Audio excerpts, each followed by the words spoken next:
Jamaah sekalian, ada satu, dua, tiga. Ada 3 poin yang saya tulis karena orang hidup itu pasti apa? Berubah. Entah berubah secara usia, kedewasaan, kematangan, keilmuan, kekuatan, kesehatan itu pasti berubah. Dan salah satu dalil bahwa perubahan itu adalah sunnatullah. Artinya sunnatullah itu sesuatu yang tidak mungkin bisa dihindari. Itu adalah ayat yang setiap hari kita baca, ihdinas siratal mustaqim. Jadi terus kita minta kepada Allah dengan semua perubahan yang ada, ya Allah, tetapkan aku di jalanmu yang lurus.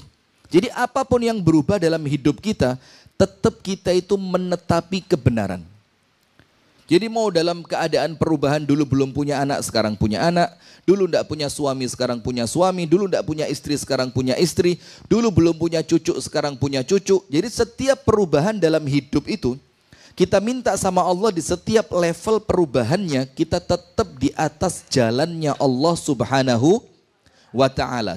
Nah maka dikatakan oleh Syekh Salman Al-Audah, fakallahu asrah, Syekh Salman Audah itu mengatakan ketika kita mengucapkan ihdinas siratal mustaqim, tunjukilah kami ya Allah kepada jalanmu yang lurus, maka minimal yang kita masukkan ke dalam pikiran itu 2. Nomor 1, hidup pasti berubah. Nomor 2, tuntutannya ketika muncul perubahan, kita diminta oleh Allah tetap di jalannya Allah yang lurus. Nah, maka kita ini tidak mempermasalahkan perubahannya. Tapi yang kita permasalahkan adalah bagaimana kita menyikapi perubahan itu. Betul apa enggak ini? Jadi kalau berubahnya enggak mungkin dihindari. Tapi apa yang kita lakukan ketika kita berubah, istri kita berubah, anak kita berubah. Contoh. Punya anak masih kecil, baru lahir, senang banget. Setiap di tempat kerja itu kepikiran anak. Kalau sekarang bahkan diluk-diluk video call. Delok sih. Turu, ojo diganggu. Iya, ndelok tok gitu. Terus nanti si bapak pulang kerja, itu anak sek tas keturun, ibu sek ket. Bapak wis aduh, karo nurokno angel. Sek kate istirahat wis anake digugah mana? Coba ngerasain enggak itu? Belum? Sudah ngerasain? Ya apa kalau anak baru tidur sama suami dibangunin perasaan ya apa? Mentolok dimasak aja ini ya suami itu dirujak ini. Nah maka sekarang contoh yang paling kecil perubahan pada anak. Anak kita baru lahir, Masya Allah senengnya luar biasa. Sampai dalam Islam itu ada yang namanya syariat aqiqah. Aqiqah itu kan bentuk syukur kepada Allah setelah kita dikaruniai anak. Nah maka ketika anak kita masih kecil, ingat gak kita dulu pernah berdoa, Rabbana hab lana min azwajina wa dhurriyyatina qurrata a'yun waj'alna lil muttaqina imama. Ya Allah, jadikan keluargaku, anak dan istriku, keturunanku itu qurrata a'yun. Ngelegakno meripat, ngelegakno hati. Jadi setiap ketemu ceria, ketemu bahagia. Kalau kita jauh, kita kangen sama dia. Hati kalau ketemu sama anak, lega. Nah, tapi pernah enggak mikir? Ternyata qurrata a'yun yang kita dapatkan dari Allah melalui anak itu sedikit demi sedikit mulai menghilang. Anak kita kecil senang betul. Anak kita mulai iso bantah orang tuanya, wis mulai kroso apa? Loh, kok mulai ngelarani hati? Nanti lagi mereka SMP, pulangnya telat, ditelepon tidak diangkat. Loh, mulai gregetan. Nanti lagi SMA, nanti lagi kuliah. Sampai puncaknya ketika mereka menikah, pilihannya tidak kita restui. Na'udzubillah min. Seakan-akan doa qurrata a'yun itu tiba-tiba hilang. Anak yang dulunya nyenengin pandangan mata, ngelegakno hati. Anak yang dulunya itu penghilang rasa capek dan penat kita, sekarang malah nambahi masalah. Itu kan perubahan. Nah tapi ingat, perubahan itu tidak terjadi dengan sendirinya. Pasti ada faktor, ada sebab, ada pendorong. Kalau bahasa kerennya ada triggernya. Ngerti trigger? Apa? Trigger itu macan. Kalau macan apa? Oh tiger ya. Kalau trigger apa? pemicu. Nah maka pasti ada, saya mau minum kok tidak jadi. Pasti ada pemicunya. Nah sekarang begini jamaah. Yang pertama, yang kita perlu fahami tentang perubahan dalam rumah tangga. Itu nomor satu dulu. Kita perlu tahu cara agar cinta dan kasih sayang di rumah tangga itu tidak pudar sampai kapanpun. Nanti insya Allah kalau saya dapat videonya, saya kirim ke Bu Vera, saya tidak punya. Saya kirim ke siapa lah nanti? Ke Pak Yunus. Nanti biar di-share di grup kajian rumah tangga ini. Ada seorang laki-laki, itu salah satu public figure di Arab. Dan dia itu terkenal sama istrinya luar biasa. Pas cinta-cintanya dia dengan istrinya, nas'alullah as-salamata wal afiyah, semoga Allah berikan kesehatan buat kita semua. Itu istrinya terserang stroke tiba-tiba. Wis gak iso lapo-lapo blas. Setelah sebulan, 2 bulan, 3 bulan, itu istrinya mulai kesadaran, ini suamiku ini masih laki-laki normal. Yang artinya dia perlu kebutuhan biologisnya itu tersalurkan. Maka dengan berat hati, si istri itu makso untuk ngomong sama suaminya, tazawwaj tsani, nikah aja 2. Subhanallah, si suami bilang, Pak, lah, wujuduki yakfini, cukup ada kamu di rumah itu buat saya sudah cukup. Saya tidak perlu yang lain. Pokok kamu di rumah saya itu untuk saya sudah cukup. Sudah, subhanallah.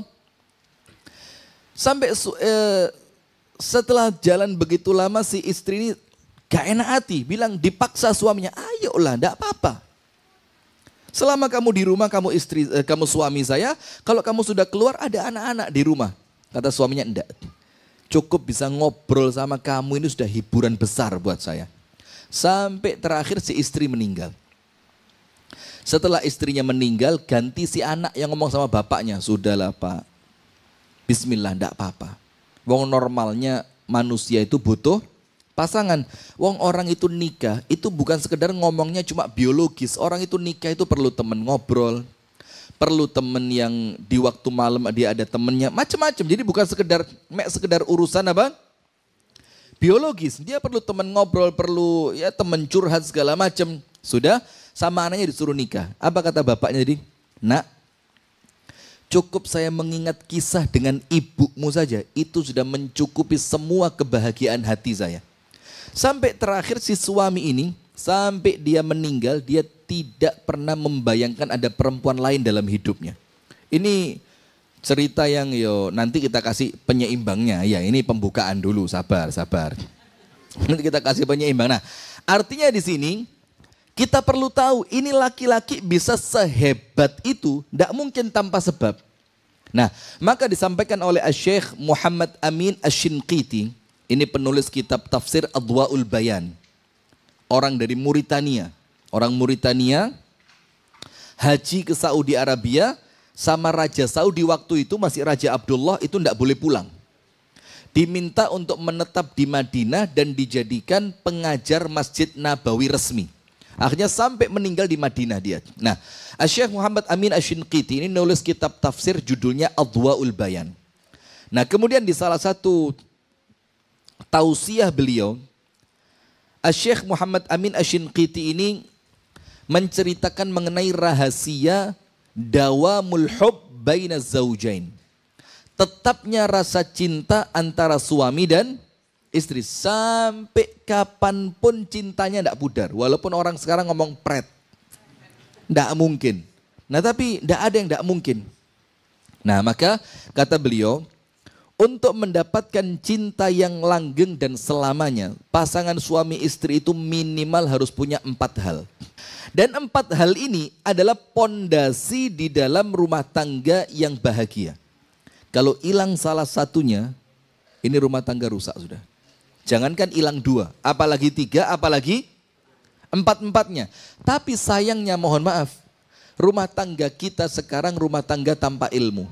Rumah tangga kita sekarang rumah tangga ilmu katon. Ngerti enggak ilmu katon? Bapakku biyen gak lulus SD, rabi mbek ibuku, anaknya akeh yo dadi kabeh. Coba. Lah di zaman dulu ujiannya ndak seperti sekarang. Zaman dulu ndak ada reuni, ndak ada Facebook, ndak ada apalagi sekarang Instagram, opo maneh. Ini TikTok ini, la haula wala quwata illa billah. Nah, kalau ndak baik-baik kita menggunakannya ya terjerumus kita. Nah maka itulah yang menjadi pondasi rumah tangga yang bahagia, yang menjadikan rumah tangga itu penuh ilmu. Berapa hal? 4. Nomor 1, rumah tangga itu akan langgeng kebahagiaannya ketika dari awal niatannya benar. Jadi berumah tangga itu kalau niatannya benar, maka sampai kapanpun rumah tangga itu akan terjaga dengan baik. Niatannya apa? Benar. Maka dibilang oleh para ulama, an-niyah as-salihah. Kalau kita mau ngomong hadis, jelas semua. Innamal a'malu bin niyat. Amalan itu tergantung apa? Niatnya. Dan seseorang itu akan Allah beri bayaran, ganjaran sesuai dengan apa yang dia niatkan. Maka di dunia ini kata Rasulullah, an-nas arba'atu aqsam. Manusia itu jenisnya 4. Nomor 1, orang yang kaya raya dan kekayaannya dihabiskan untuk taat kepada Allah. Kaya raya dan kekayaannya habis untuk apa? Taat. Itu orang pertama. Orang kedua, melarat, miskin minta ampun. Tapi dia punya niat, kalau saya kaya, saya akan habiskan uang saya seperti dia menghabiskan uangnya. Orang kaya yang soleh tadi. Maka kata Nabi Muhammad, 2 orang ini apa? Wahuma fil ajri sawa. 2 orang ini pahalanya sama. Yang satu betul-betul sodakoh ngentekno duwike digai ibadah. Yang satu cuma menang modal niat. Tapi karena niatnya dia jujur, maka Allah kasih pahala untuk dia seperti pahalanya orang kaya yang betul-betul sodakoh. Itu orang pertama dan orang kedua. Dua-duanya pahalanya sama. Orang ketiga siapa? Orang kaya. Tapi uangnya habis untuk maksiat. Sekarang judi online, slot, tahu slot? Jadi kalau kita mau keluar rumah jangan lupa di slot. Nah apa slot itu? Kunci lah judi slot. Ini ya Allah, judi slot ini na'udzubillah. Sudah ada di sini pelakunya? Uangnya teko nih. Yang mana orangnya? Oh, kopiah merah. Masya Allah. Nah sudah, maka artinya orang yang ketiga kaya raya tapi menghabiskan kekayaannya untuk maksiat. Itu orang ketiga. Orang keempat apa? Miskin. Tapi jerone ati punya niat, kalau saya kaya, saya kepingin seperti orang itu. Ngentekno duwike digawe maksiat. Party, karaoke, klub malam, narkoba, judi, mabuk, segala macam. Maka 2 orang terakhir ini celakanya apa? Kata Nabi Muhammad, wahuma fil wizri sawa. Wong loro iki dosane podo. Yang kesian yang mana? Yang nomor 4 ini. Gak melok ngerasa, no bondo niat, bondo kepingin tapi kena dosane. Kalau orang ketiga masih ya bilang lumayan lah, nikmati sik keroso. Walaupun dosane gede. Tapi yang keempat ini gak melok ngerasa no enake maksiat tapi dapat apa? Dosa. Ini faktor apa? Niat. Nah, maka dalam rumah tangga ini hadirin yang dirahmati oleh Allah, niatan awal dalam berumah tangga harus benar. Karena niat itu pondasi. Lek pondasi sudah tidak kuat, bangunan mesti rusak. Ada gempa bumi cuma 3 skala liter saja, itu sudah retak semua. Apalagi 4, 5, 6, tambah hancur itu rumah. Nah maka tapi kalau pondasinya kuat, mau ini gempa bumi besar, dia cuma gerek. Tapi setelah itu kokoh lagi. Kenapa? Pondasinya kuat. Dan pondasi dalam rumah tangga yang nomor 1 adalah niatan yang benar. Sekarang tulis, apa niatan yang benar itu? Minimal telu. Nomor 1, niatkan rumah tangga untuk ibadah. Rumah tangga untuk apa? Ibadah. Kalau orang meniatkan rumah tangganya untuk ibadah, mulai ijab qabul. Qabiltu nikahaha wa tazwijaha bil mahril mazkur. Saya terima nikahnya dan kawinnya dengan mahar yang telah disebut di atas. Mulai detik itu sampai nanti mereka berpisah, itu malaikat nulis pahala terus. Karena apa? Dia berumah tangga diniatkan untuk ibadah. Inna salati wa nusuki wa mahyaya wa mamati lillahi rabbil alamin. Sehingga bahagianya ibadah, sedihnya juga ibadah. Senangnya pahala, susahnya juga pahala. Sehingga ketika muncul sedikit masalah, diingetin, mas, ingat mas, rumah tangga kita niatnya ibadah kepada Allah. Itu niatan yang benar. Niatan yang kedua, menjalankan perintah Allah dan sunnah Nabi Muhammad. Nikah itu kan perintah Allah. Maka perintahnya apa? Fankihu ma taba lakum minan nisa'i mathna wa thulatha wa ruba'. Satunya mana kok enggak ada? Nikahi perempuan yang kamu suka 2, 3, 4. Jadi 1 itu opsi terakhir. Jadi kalau awalnya nikah, saya mau teruskan kok susah ini. Jadi hukum awal pernikahan itu menurut Al-Imam Asy-Syafi'i itu al-aslu fin nikahi at-ta'addud. Hukum awal pernikahan itu 2. Nah tapi ingat, orang kalau mau 2, ingat ayat terakhirnya. Fa in khiftum alla ta'dilu. Tapi kalau kalian khawatir nanti nikah 2 tidak bisa berlaku adil, fawahidatan, maka cukup 1 saja. Nah, maka dengan itu jamaah, kalau kita mau menikah, niatkan, ya Allah, saya menikah ini ya Allah, nurut apa yang panjenengan perintahkan. Nah, kalau orang itu nuruti apa yang Allah inginkan, maka Allah senang. Kalau Allah senang, apapun masalahnya sama Allah pasti dibantu. Jadi niatan yang pertama apa? Niatkan untuk ibadah. Senangnya ibadah, susahnya ibadah. Bahagianya ibadah, sedihnya ibadah. Nomor 2, niatkan untuk menjalankan apa yang Allah perintah dan apa yang Rasul ajarkan. Karena pernikahan itu sunnah. Sampai ketika ada orang kepingin ibadah sampai dia tidak mau nikah karena khawatir kalau nikah waktunya berkurang untuk ibadah. Maka sama Rasulullah, jangan macam-macam. Saya ini kata Rasul, orang paling takwa kepada Allah di antara kalian. Tapi saya juga nikah. Saya juga nikah. Nah, maka artinya justru kalau orang tidak mau menikah tanpa alasan yang benar, justru orang itu mengingkari sunnah Nabi. Nah, maka yang nomor 2, taat kepada Allah dan Rasulnya. Yang ketiga, ini tidak kalah pentingnya. Apa niatannya? Menghasilkan generasi yang mereka itu bakal menjadi hamba Allah pilihan. Karena kalau panjenengan tidak punya anak, nun sewu ini gambaran kasarnya. Maka akan datang suatu zaman di mana generasi yang menyembah Allah itu habis. Tapi kalau panjenengan menikah dengan harapan nanti saya akan punya anak, nanti anak saya akan menjadi hamba Allah, dia akan mengabdi kepada Allah, dia akan menguatkan syariatnya Allah, dia akan menjadi penopang agamanya Allah, maka jangankan betul-betul punya anak. Kalaupun Allah takdirkan tidak punya anak, niatnya sudah ditulis sama Allah. Maka kalau punya anak ini, saya pernah punya pengajian di Kediri, pengajian keluarga seperti ini. Jadi keluarga di rumahnya Ketua Kadin Kota Kediri. Itu dia undang teman-temannya. Jadi sampai lama-lama kita itu kayak dulur. Saking setiap Sabtu ketemu kajian keluarga. Ketemu istrinya, ketemu anaknya, ketemu suaminya, macam-macam. Nah, salah satu yang saya bilang apa? Ini mohon maaf ya, ini kita ngomong apa adanya. Dan saya kalau ceramah enggak tahu sing tedeng aling-aling, lip sync, apa adanya saja. Banyak di antara mereka itu orang-orang kaya yang terlanjur anak itu wis kadung ucul. Itu bahasa kasarnya begitu, anak wis kadung ucul. Mau kepingin punya anak hafid Quran, melbu pondok, wis kadung telat. Anaknya sudah kuliah, sudah SMA, sudah tidak bisa diatur. Ono sing wis kenal pacaran, anak terlanjur suka clubbing segala macam.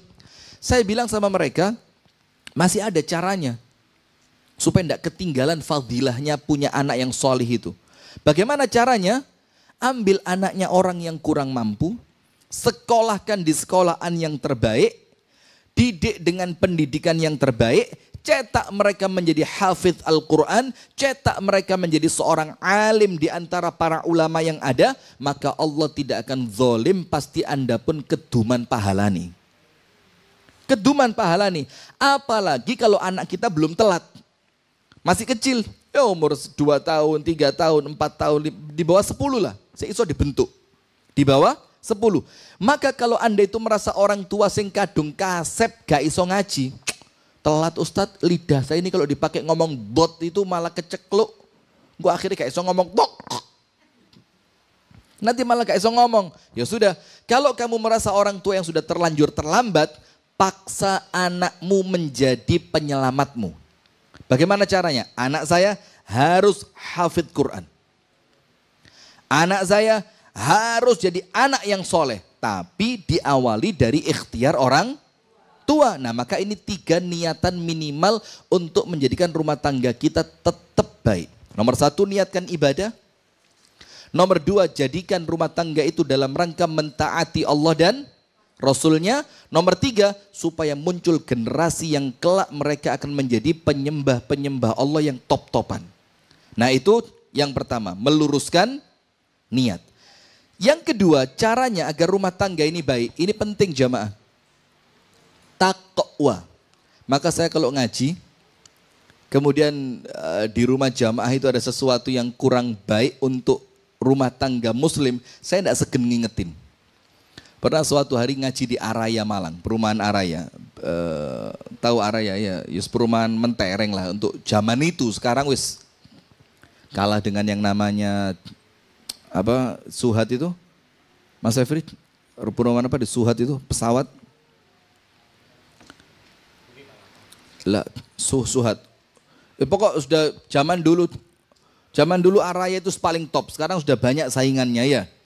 Sudah ada satu rumah kita kajian itu jam dinding itu karena dia suka koleksi jam dinding. Itu sing larang-larang sing tuwek-tuwek yang kayunya bagus, yang ukirannya itu sampai berjejer beberapa. Maka saya tidak segan setelah pengajian selesai saya ingetin, ini tidak baik. Kenapa tidak baik? Ini bisa masuk dalam koridor tabdzir, mubazir, berlebihan. Karena dalam Islam itu yang dicari bukan senengnya hati tapi manfaatnya apa. Karena apa? Ini barang kalau sampai dilihat oleh anak-anak kita, oh ternyata bapak saya koleksinya ini, regane larang-larang KB, itu kebawa dalam jiwa anak. Nah maka saya ingetin, nah termasuk pada poin yang kedua ini setelah nomor 1 niat, nomor 2 apa? Idkhal at-taqwa fil buyut. Memasukkan ketakwaan ke dalam rumah tangga. Dan ini yang saya bilang berkali-kali, orang kalau sudah nikah wajib dewasa. Gak oleh sak karepe dewe. Kalau masih sak karepe dewe, kalau belum nikah minimal yang rugi dirinya sendiri. Tapi kalau belum dewasa mekso nikah, nanti korbannya istri, boleh jadi korbannya suami, dan yang parahnya kalau anaknya yang jadi korban. Dan itu kejadian di zaman Umar. Di zaman siapa? Umar. Ada anak kecil, katakanlah umurnya sudah mulai menginjak 12-13 tahun. Sama bapaknya minta ampun, diceluk itu gak sampai ngotot, gak datang dia. Dipanggil gak mau nurut. Diajak ngomong, nyentak-nyentak. Orang Surabaya paham nyentak ya? Apa nyentak itu? Ayo, wak. Kayak listrik tegangan tinggi. Kayak anunya PLN tuh, logonya PLN. Set. Luar biasa. Kalaupun dia diajak berbicara, bentak. Dipanggil tidak datang. Kalau disuruh, tidak pernah taat. Dilaporin sama bapaknya sama Umar. Ya Umar, tolong anak saya dihukum. Kenapa anak saya ini minta ampun, diceritain begini. Dipanggil si anak sama Sayyiduna Umar radhiyallahu an. Ketika dipanggil ditanya, nak bapakmu lapor, apa yang dia lapor? Katanya kamu begini. Anaknya bilang, Ustamin, yo itu saya. Nggak protes belas, ngaku, yo itu saya. Terus kata Umar, kalau begitu kamu nggak ngerti ini durhaka. Tunggu dulu Umar. Sebelum panjenengan menuduh saya durhaka, saya mau tanya dulu, Apa sih kewajiban orang tua yang itu haknya anak yang wajib dipenuhi? Ini loh Pak, Bu. Jadi kita ini punya anak, tanggung jawab. Dan tanggung jawab kita bukan cuma ngasih makan, minum, tempat tinggal, pakaian. Tapi tanggung jawab kita apa? Qu anfusakum wa ahlikum naro. Jadi kalau sampai anak kita ucul, waduh, na'udzubillah. Ucul dalam artian bahasa Jawanya itu mursal. Mursal itu nakal wis. Top. Itu ya tanggung jawabnya siapa? Orang tua. Maka si anak tadi sebelum dihukum sama Umar, dia tanya, apa sih kewajibannya orang tua yang wajib ditunaikan kepada anaknya? Umar bilang minimal 3. Nomor 1. An yakhtara lahu umman salihatan. Dipilihkan untuk seorang anak tadi, ibunya harus solihah. Kalau perempuan berarti harus mencarikan calon bapak yang soleh. Jadi tidak moro-moro ketemu wong di pinggir rembong, kenalan cocok rabi. Tidak bisa, apalagi carinya di CFD. Tidak bisa. Maka kata si anak tadi, apa yang pertama wahai Umar? Dipilihkan untuknya ibu yang baik. Anak itu ngomong apa? Maaf wahai Amirul Mukminin, saya tidak punya ibu yang baik. Loh, kaget Umar. Kok ada seorang anak tidak bangga kepada ibunya? Umar tanya, waman ummuk, ibumu siapa? Dibilang sama anak ini, ibu saya budak perempuan dibeli oleh bapak saya dengan harga murah. Ketika bapak saya sedang butuh perempuan, digauli di malam harinya dan lahirlah saya. Jadi tidak milih-milih, pokok ketemu wong wedok, pas aku butuh tak tuku, bengine tak gauli, ternyata hamil punya. Ya itu saya. Dan ibu saya ini bukan siapa-siapa. Kata Umar, oh 1. Kamu tidak dapat hak kamu. Jadi tidak sembarangan ini. Jadi kan kalau dalam pepatah bahasa Indonesia itu apa? Buah jatuh tidak jauh dari pohonnya. Maka kita ini ketika nikah, nanti saya tanya, tapi kudu jujur loh ya, jujur. Tidak usah gaya tok ya, jujur. Kita ini kalau nikah, itu sudah harus kebayang, saya kalau nikah sama dia, nanti kalau punya anak, kira-kira anak saya seperti apa? Misalkan Anda kepingin punya anak jadi pemain bola. Nah, seperti Ustadz ini. Maka minimal Anda kalau nikah sama siapa? Ya pemain bola, wasit, pelatih, atau minimal pekerja di pabrik bal lah. Bentinanya nyekel bal ya. Karena apa? Itu minimal mendekatkan Anda pada cita-cita Anda. Nah, karena kita ngerti, al-irqu dassas. Kalau dalam bahasa Arab, al-irq dassas. Irq dassas itu apa? Getih itu kayak iso digoroi. Maka kalau ada anak nawakal di kampung, anak sopo? Nyebut nama. Oh yo gak salah. Lah anaknya, siapa namanya tadi? Yang di CFD tadi loh. Oh yo gak salah. Lah anaknya gitu loh. Pernah dengar gak model-model seperti itu? Anaknya sopo? Iki. Ibumu sopo? Iki. Oh yo mesti ae. Coba. Nah maka ketika kita mau nikah itu minimal ono bayangan di sini. Jadi kita nikah itu bukan cuma untuk kita tapi untuk mencetak calon generasi kita. Maka kata anak tadi, Umar, ibu saya tidak baik. Kata Umar, ya sudah 1 kamu tidak dapat. Nomor 2, apa haknya anak yang wajib dipenuhi oleh orang tuanya? An yusammihi bismil hasan, dikasih nama yang baik. Maka kalau dalam Islam kita kan ngerti ya, nama itu mengandung doa. Karena setiap kita panggil dia, maka ada doa di sana. Misalkan kita panggil nama Ahmad. Ahmad itu kan yang terpuji.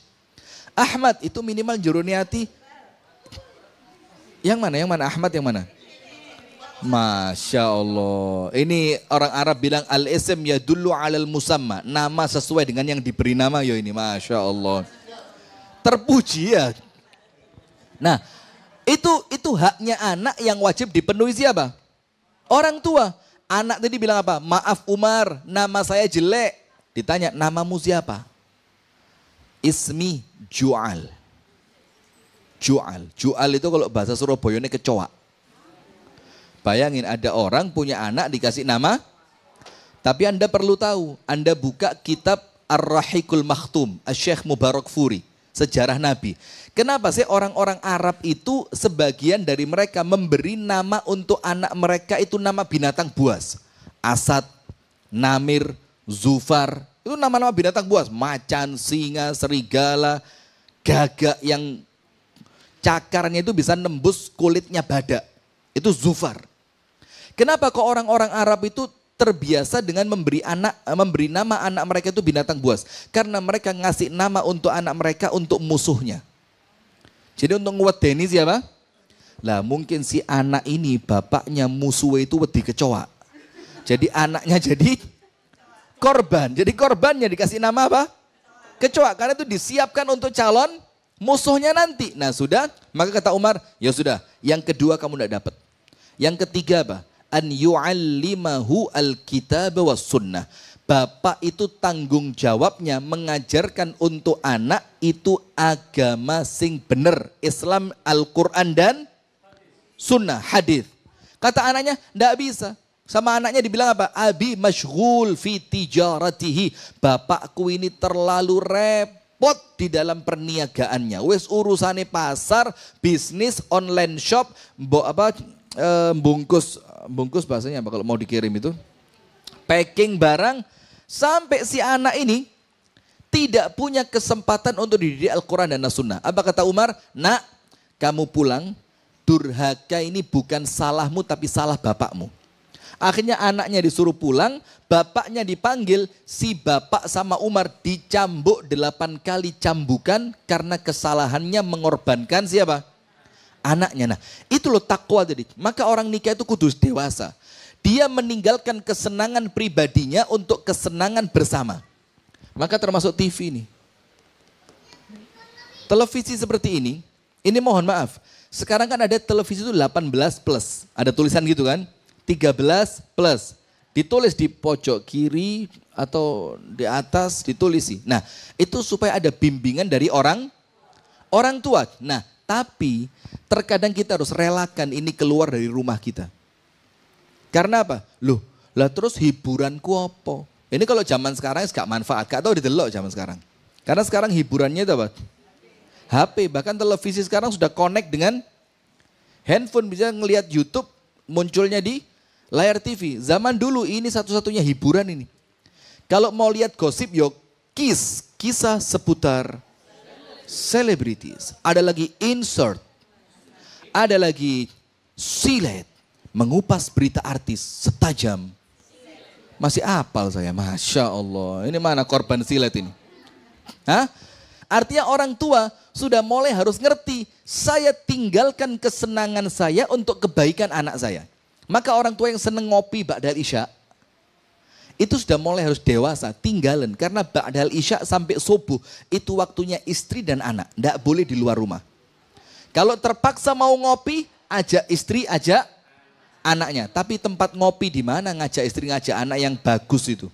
Nah maka yang kedua, takwa. Takwa itu apa sih? Takwa itu yang paling gampang semuanya tahu. Menjalankan perintah Allah, menjauhi larangan. Kalau takwa dalam rumah tangga, supaya rumah tangga kita baik. Ini maksudnya apa? Jangan sampai masuk ke rumah tangga kita. Ini anti sudah, pantangan. Wajib dilakoni.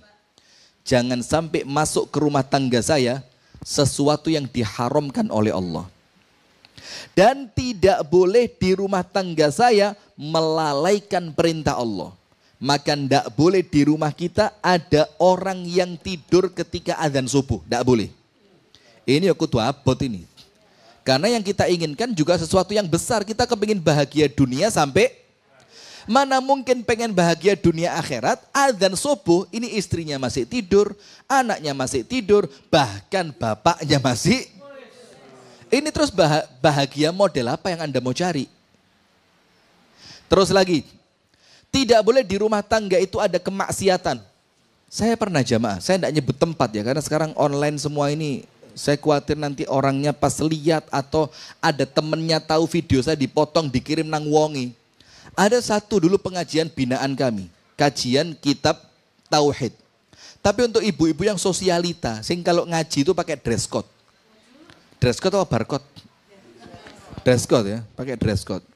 Mulai jilbab, gamis, tas, itu kembar. Saya diundang ngaji di sana. Sudah, maka saya bilang saya tidak mau ngaji yang setengah-setengah. Kalau mau ngaji, ngundang saya mau ngaji kitab tauhid. Saya tahu ini ibu Esek kalau pulang ngaji itu masih 8 orang, 9 orang selfie bareng dengan gaya yang sama, tang-teng. Saya bilang, kalau mau kitab tauhid. Oke, kitab tauhid, ayo. Suatu hari kedatangan ustadz tamu dari Jakarta. Timnya ustadz itu telepon sama tim saya. Ustadz, ini ada Ustadz Fulan bin Fulan, saya tidak sebut nama juga ya. Yang kemudian dia datang ke Kediri. Dia datang ke sini Ustadz, dia perlu tempat kajian. Saya pikir ini Ustadz gaul banget ini. Kalau ditaruh kajiannya ibu-ibu yang dress code tadi, wah ini cocok. Saya masukkanlah ke sana.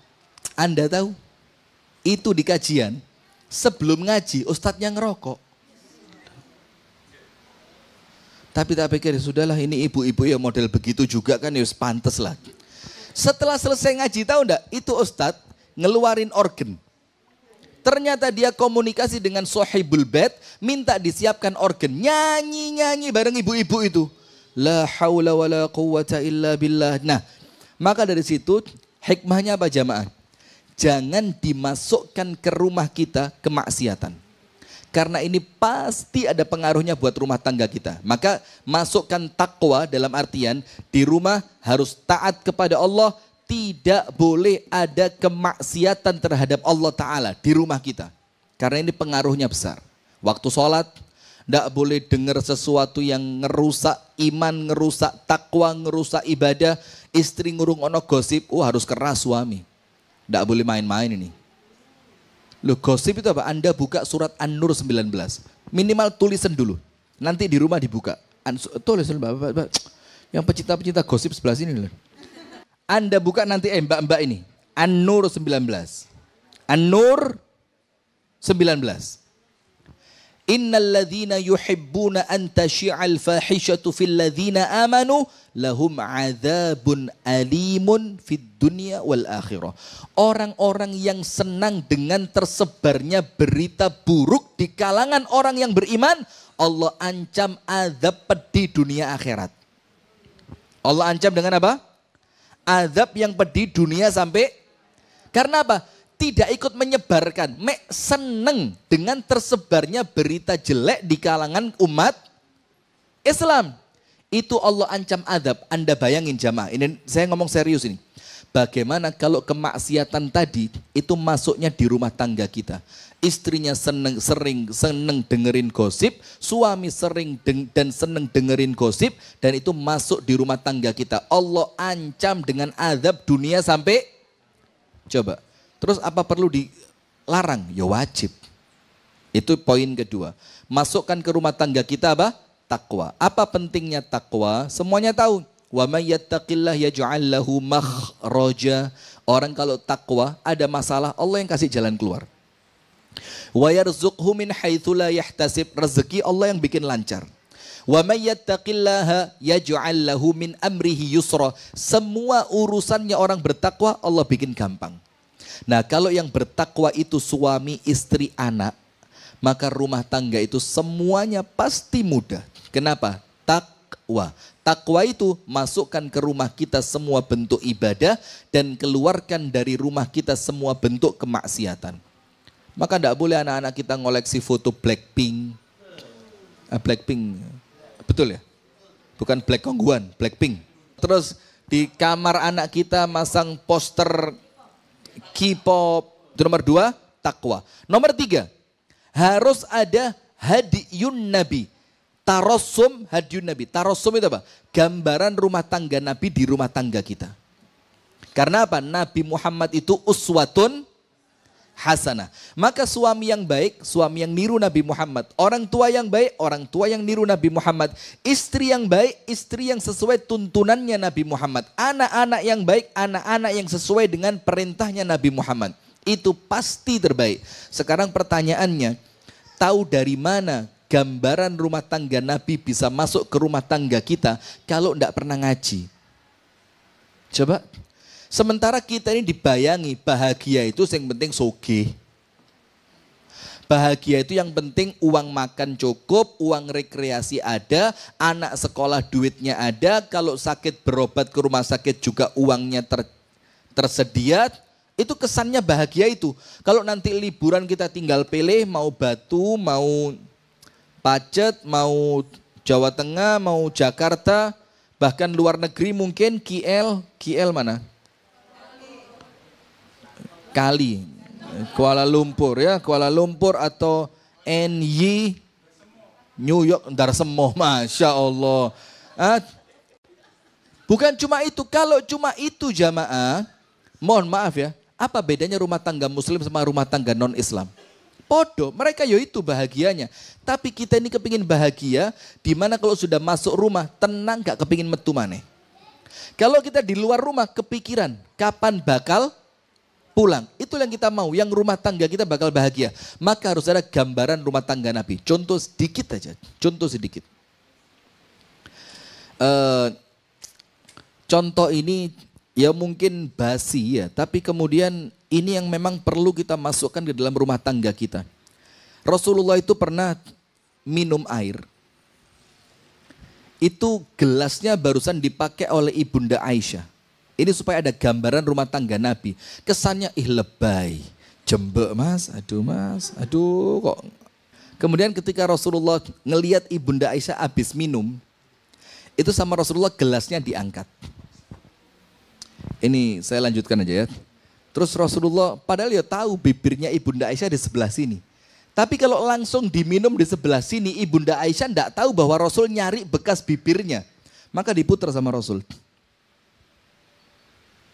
Setelah ketemu, Rasul letakkan bibirnya di pas tempat di mana Ibunda Aisyah meletakkan bibirnya. Terus diminum. Terus Ibunda Aisyah mulai senyum. Itu kan kesannya kan kayak, apa sih? Kok ngunumen sih? Tapi yo itu contohnya. Terus contoh yang lain. Ibunda Aisyah pernah mau makan daging dari tulangnya. Itu sama Rasulullah istrinya suruh makan duluan. Padahal kan adabnya suami dulu. Tapi Rasul enggak, kamu makan duluan. Digigit sama Ibunda Aisyah. Kemudian Rasulullah meletakkan gigitannya pas di tempat gigitannya Ibunda Aisyah. Dan itu kemudian ditambahi kalimat-kalimat yang rotok lebay didik lah. Karena rumah tangga kalau nggak ada lebaynya kayak kurang asik. Ini tadi awalnya ndak enak loh. Setelah saya paskan bibir saya di tempat bibir kamu, itu rasanya langsung enak. Coba. Maka itulah gambaran rumah tangga Nabi. Tapi ingat bukan cuma itu. Tapi gambaran rumah tangga Nabi itu ada gambaran ibadah bareng. Rasulullah bangun tahajudnya jam berapa? Menjelang tengah malam. Nisfahu awin qusbinhu qalila auzid alaihi warattilil Qur'ana tartila. Separuh malam, kadang-kadang sebelum separuh malam, kadang-kadang lebih sedikit. Dan Rasulullah tidak membangunkan istrinya di jam itu ndak. Rasulullah ibadah panjang sampai kira-kira azan subuh kurang setengah jam. Baru Rasulullah bangunkan istrinya. Ayo Aisyah bangun, ayo Ummu Salamah bangun, ayo Zainab bangun, ayo ini bangun. Bangunin semua. Kenapa begitu? Karena Rasul pengen mereka itu semuanya hidup dalam ketaatan kepada Allah. Nah itu harus ada, suami membangunkan siapa? Istri. Tahu kan hadisnya? Hadisnya begini, artinya aja langsung biar cepat. Kita mau mempersingkat waktu. Allah merahmati seorang laki-laki. Ayo Bu, dengerin Bu. Jadi nanti kalau Anda dibegitukan sama suami, ojo ngamuk. Allah merahmati seorang suami yang dia bangun di waktu malam. Kemudian dia sholat. Sholatnya tahajud kan karena malam.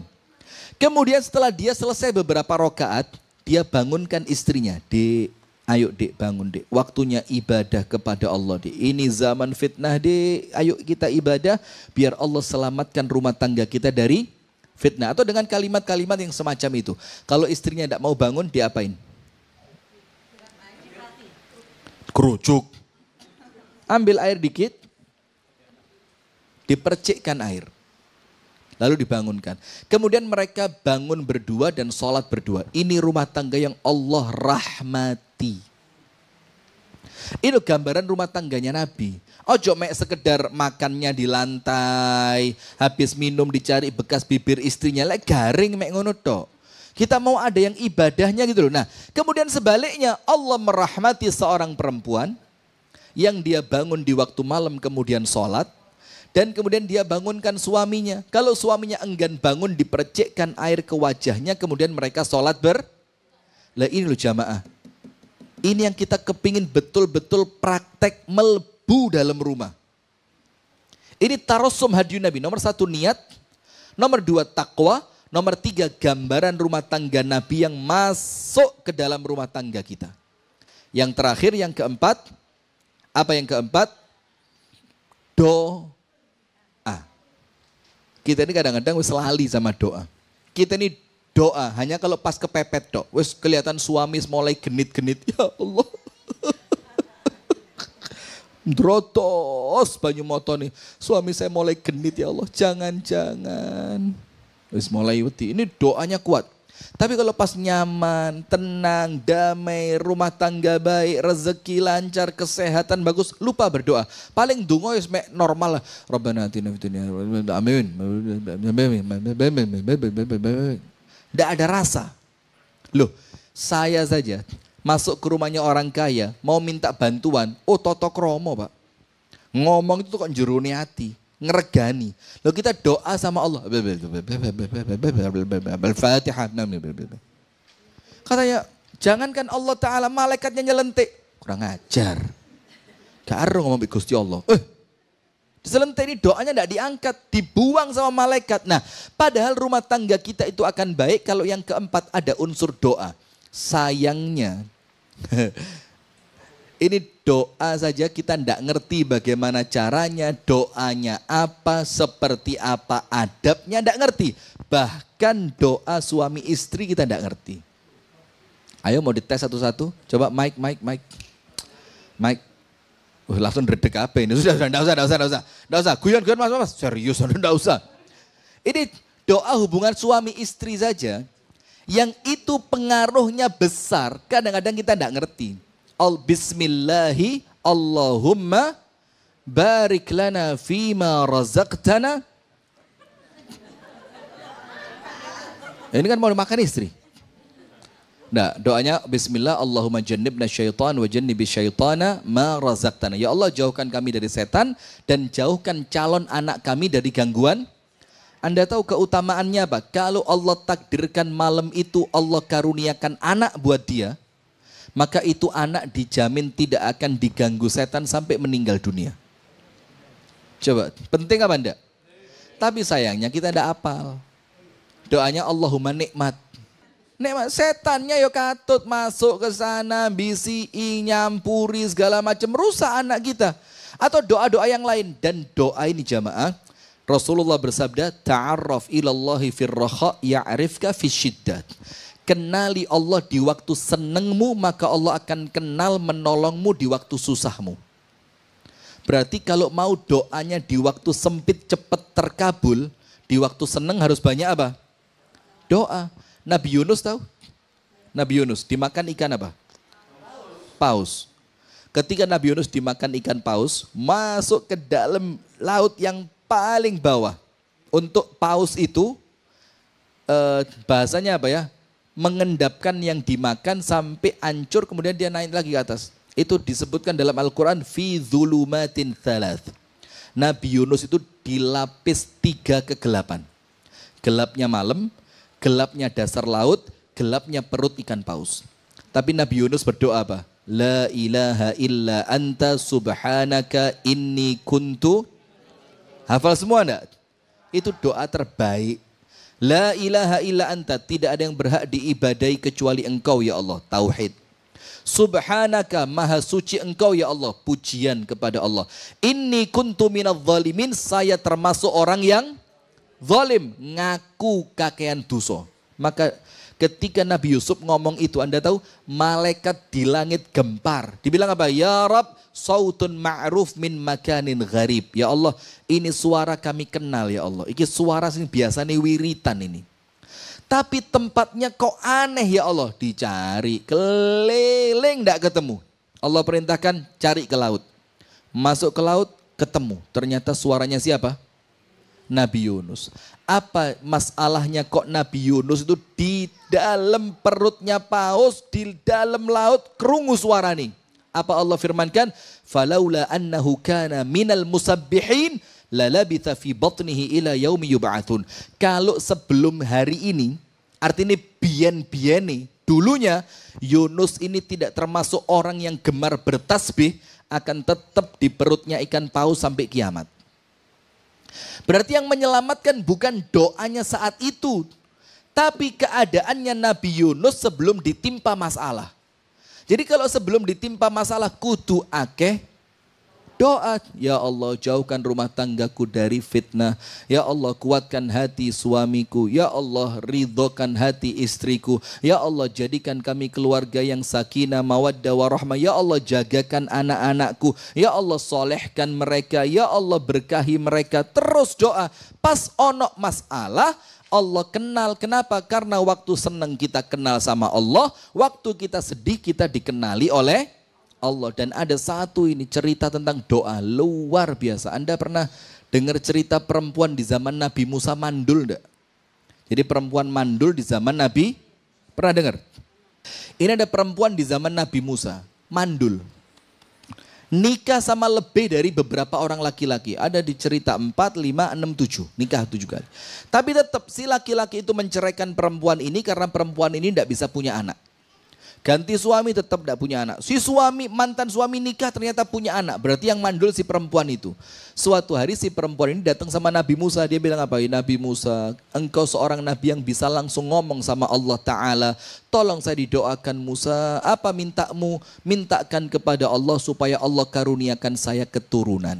Sudah, Nabi Musa doa sama Allah. Singkat cerita, sama Allah dijawab. Apa jawabannya? La ya Musa, ndak bisa Musa. Loh, kenapa tidak bisa?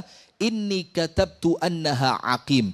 Saya, kata Allah, telah mencatatkan perempuan ini di lauhil mahfuz bahwa dia mandul sampai mati. Coba, ini yang ngomong siapa? Nabi Musa langsung dapat berita dari Allah. Sudah diberitahu perempuan tadi, Bu, tidak bisa. Allah tulis Anda mandul sampai mati. Selesaikan cerita. Apa yang terjadi? Beberapa tahun setelah hari itu, Nabi Musa ngelihat perempuan ini gendong bayi. Dalam keadaan di kakinya masih netes darah, baru saja melahirkan. Kaget Nabi Musa. Ini perempuan yang dulu Allah jawab dia perempuan mandul. Kok sekarang dia punya anak? Tanya sama Allah Ta'ala, ya Rab, perempuan yang beberapa tahun lalu saya minta kepadamu agar engkau karuniakan anak kepadanya dan engkau jawab tidak bisa karena mandul sampai mati. Hari ini melahirkan ya Allah. Ya opo ceritane?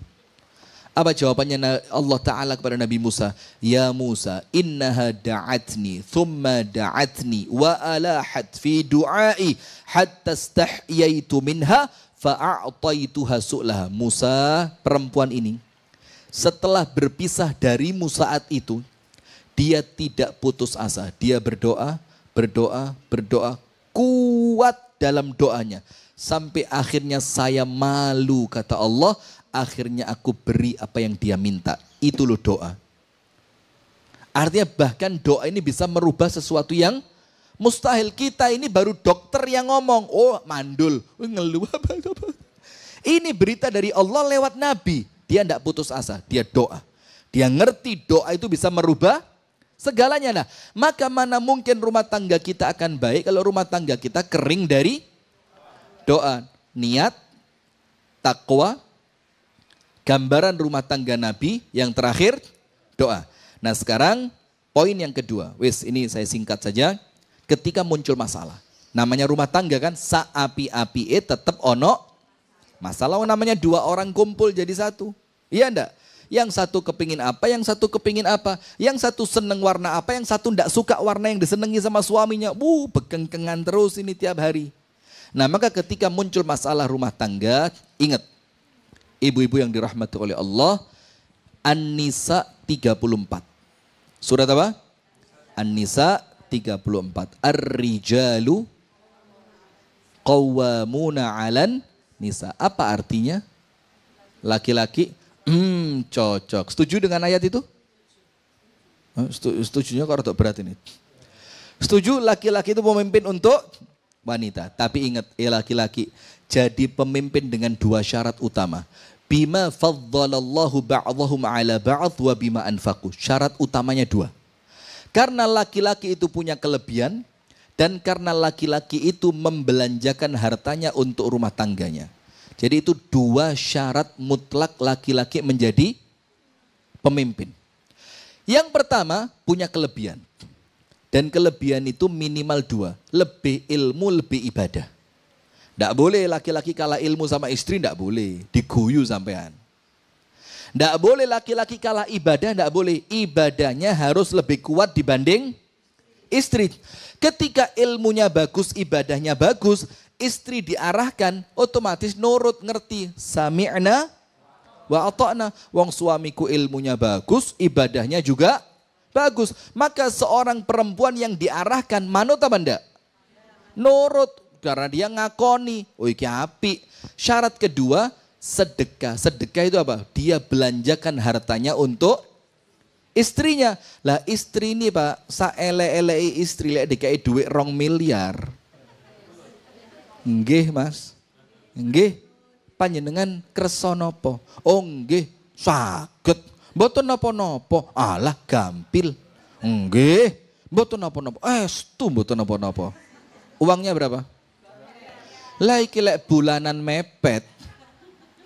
Terus sok-sok ngatur. Kalau istrinya ndak baik-baik terlalu. Lambemu Mas. Dek kopi. Enggak dewe. Sudah ya. Bagaimana ketika muncul masalah dalam rumah tangga? Ingat. Intinya ar-rijalu qawwamuna 'alan nisa. Laki-laki itu adalah apa? Maka ketika muncul masalah, laki-laki harus punya peran di sana. Perannya apa? Qawwama itu bukan ceritanya cuma ngatur, cuma ngamuk, cuma merentah. Enggak. Qawwama itu ketika istri butuh teman, suami jadi teman. Teman ketika istri butuh, itulah qawwama. Qawwama itu ketika istri butuh tempat cerita, suami mendengarkan, itulah suami yang qawwama. Qawwama itu ketika istri sedang bad mood. Apa bad mood? Gak enak hati ya. Terus suami itu menyenangkan. Ayo keluar yuk, pengen makan-makan enggak? Pengen jalan-jalan enggak? Pengen nonton enggak? Pengen ini enggak? Pengen itu enggak? Nah, maka itulah makna qawwama. Karena kalau qawwama itu cuma merentah, itu general qawwama. Padahal kan bukan cuma itu. Qawwama itu bagaimana suami memerankan porsinya ketika istri sedang butuh porsi tadi. Itulah makna apa? Qawwama. Nah, sekarang bima faddalallahu ba'dahum 'ala ba'd wa bima anfaqu. Setelah laki-laki itu qawwama, munculnya apa? Laki-laki dengerin. Jangan sok jadi qawwama kalau Anda tidak bisa membentuk istri solihah. Karena kalau suami qawwama, pasti Anda cek nanti ayatnya. An-Nisa 34. Langsung muncul fassalihatu. Kalau laki-lakinya qawwama, munculnya apa? Perempuan-perempuan yang solihah. Berarti ketika rumah tangga muncul masalah, mohon maaf, tidak ada yang berhak disalahkan kecuali suami. Sabar. Nanti ada porsinya. Sabar. Ada nanti. Tidak ada yang paling bertanggung jawab kecuali siapa? Suami. Nah, dalam artian bukan untuk menyalahkan. Tapi apa ibu-ibu sekalian? Untuk suami introspeksi, kenapa masalah ini sampai muncul? Karena apa? Suami itu nahkodanya rumah tangga. Kalau dia salah mengarahkan, semuanya celaka.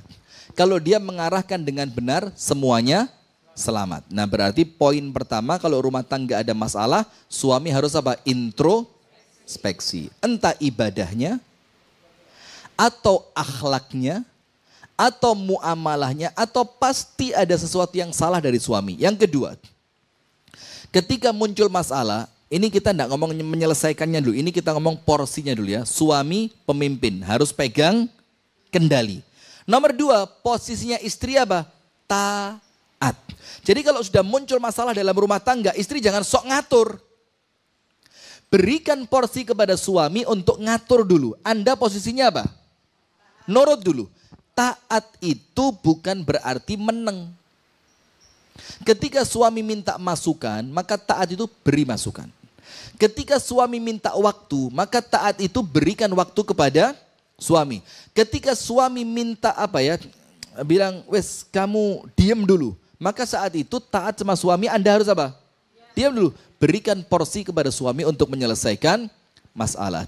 Kemudian yang berikutnya, yang ketiga, ketika muncul masalah, yakin pasti ada dosa di sana. Rasulullah SAW bersabda, tidaklah ada dua orang yang saling mencintai, terus tiba-tiba mereka berpisah. Padahal sebelumnya apa? Saling mencintai. Baik, tidak ada masalah. Ternyata tiba-tiba mereka pisah. Illa bidzambin ahdatsahuma au ahaduhuma. Kecuali karena dosa yang dilakukan oleh keduanya atau salah satu dari keduanya. Kalau tidak ada, tidak mungkin. Karena ini hadis Nabi. Tidaklah dua orang saling mencintai, kemudian mereka berpisah, kecuali pasti ada dosa yang dilakukan di dalamnya. Ya entah dari suami, atau istri, atau bahkan keduanya. Terus solusinya apa? Solusinya cuma satu. Kembali kepada Allah Subhanahu wa ta'ala. Idza tanaza'tum fi syai'in farudduhu ilallahi war rasul. Kalau kamu ada masalah perselisihan, kembalikan kepada Allah dan Rasulnya. Bagaimana kembali itu? Tobat, istighfar, perbaiki ibadah, introspeksi. Tobat dulu. Ya Allah, tobat ya Allah, mungkin banyak dosa yang menjadikan rumah tangga ruh. Yang kedua, istighfar. Terus jangan berhenti, astagfirullah. Kenapa? Karena istighfar itu mendatangkan solusi. Yang ketiga, perbaiki ibadah. Kalau sebelumnya sholatnya sering-sering telat, mulai latihan dirutinkan sholat. Kalau yang laki-laki biasa jauh dari masjid, coba mulai istiqomah, akrabkan diri dengan masjid. Kalau biasa tidak pernah baca Al-Quran, coba sesekali Al-Qurannya mulai nanti insya Allah dapat pencerahan. Dan yang keempat, introspeksi. Coba sambil dipikir, apa sebabnya kok masalah ini tiba-tiba muncul. Sekarang poin terakhir penutup, ketika pasangan itu berubah. Nah, ketika pasangan itu berubah, maka ada dua hal. Nomor satu, wala tansawu al-fadla bainakum. Jangan lupakan kebaikan pasangan. Sekarang lihat, masalah itu muncul kan terakhir-terakhir ini aja kan? Sebelumnya apa? Sebelumnya cinta, baik, saling menghargai, saling mencintai, saling menutupi, saling menyokong. Terakhir-terakhir muncul masalah. Kenapa? Kebaikan di awal itu koyoke ilang kabeh.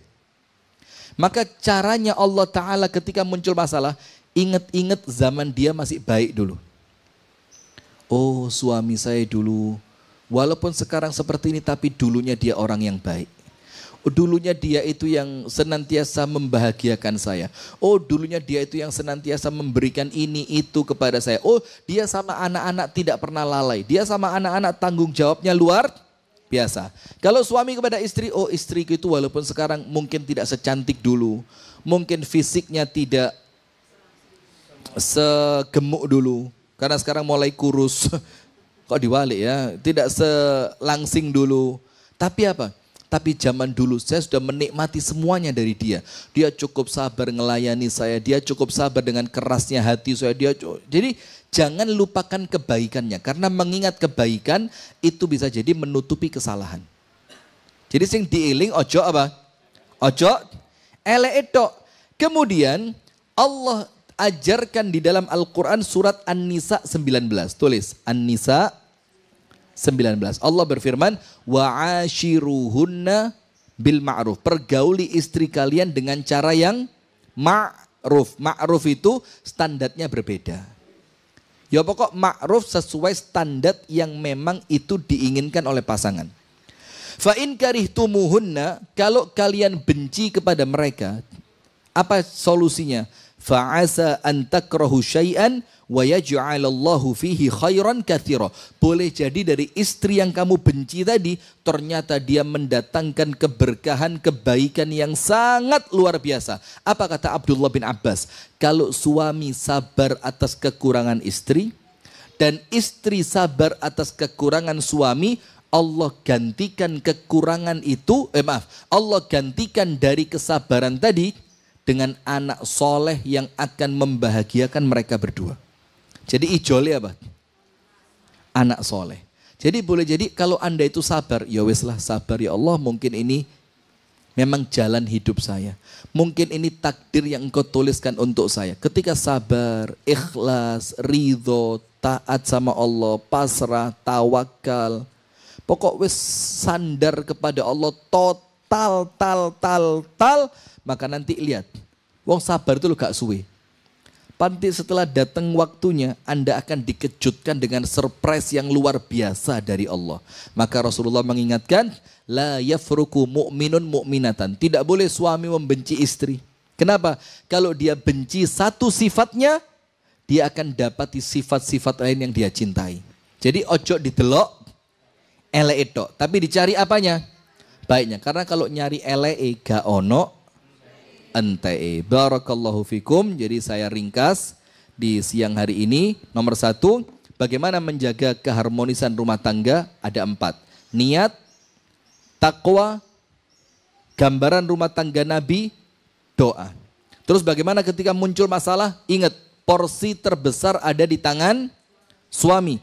Berikan suami porsinya untuk menyelesaikan masalah. Porsinya istri apa? Taat. Kemudian yang ketiga, ingat, kalaupun ada masalah pasti ada dosa. Maka awali dengan tobat, istighfar, perbaiki ibadah, dan introspeksi. Ojo nyalah wong liya tapi berkaca ke dalam. Yang terakhir, kalau pasangan kita mulai berubah, Allah ingatkan 2. Jangan melupakan kebaikannya di masa lalu, sehingga yang diingat bukan cuma jeleknya tok. Dan yang kedua, jangan dibenci dan Anda disuruh sabar. Karena di balik kesabaran itu Allah sudah menyiapkan surprise yang luar biasa.